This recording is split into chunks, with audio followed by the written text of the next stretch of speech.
Hey guys, so for today's video, I just wanted to talk through a pretty cool concept I found for a fantasy football league that I'm actually drafting in right now.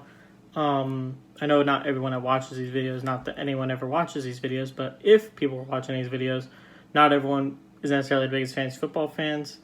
But for those of you that are, the league idea is basically that you take a draft 10 teams, dynasty style, where the draft is each team picks an NFL team. So for example, I had the 101 pick, the very first pick in the draft, and I picked the Kansas City Chiefs. So since I picked the Kansas City Chiefs, that means I have my pick of all the Kansas City Chief players.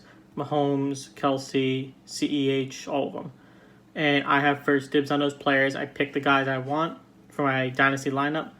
And then whoever's left over from the players I don't pick from each team. So, for example, on the Kansas City Chiefs specifically, maybe I don't take Damian Williams.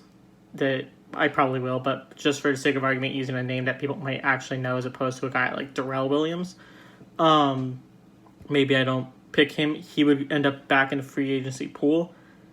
And then there's going to be a supplemental draft after everyone picks their players and all that, a supplemental draft where each team will pick their favorite players out of the remaining players in a normal draft style like you would for most dynasty drafts.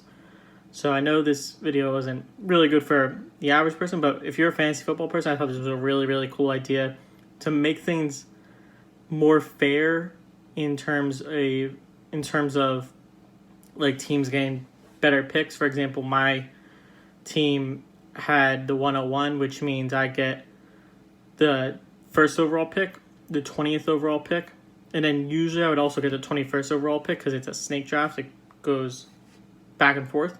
But we did a third round reversal, which means I had the first overall pick, second overall pick, and then first overall pick, 20th overall pick, and then also the 30th overall pick, because rather than going back around on the snake in that third round, we went to a linear style where it starts at the other end. This, I just think, was a really smart idea that someone in the group came up with to make things a little more fair in terms of picking teams, because for me personally, I recognize that as the first overall pick, it would have been pretty overpowered if I got the 21st best team rather than the 30th best team when I already have the number one team in the league in the Kansas City Chiefs. So, yeah, I'm not going to talk a ton about this video. I just thought it was a really, really cool idea, so I wanted to take a moment just to tell you guys about it in case you are watching this as a fantasy football fan. But in any case, I'm going to wrap the video up here. So as always, thank you guys for watching, and I'll see you in tomorrow's episode.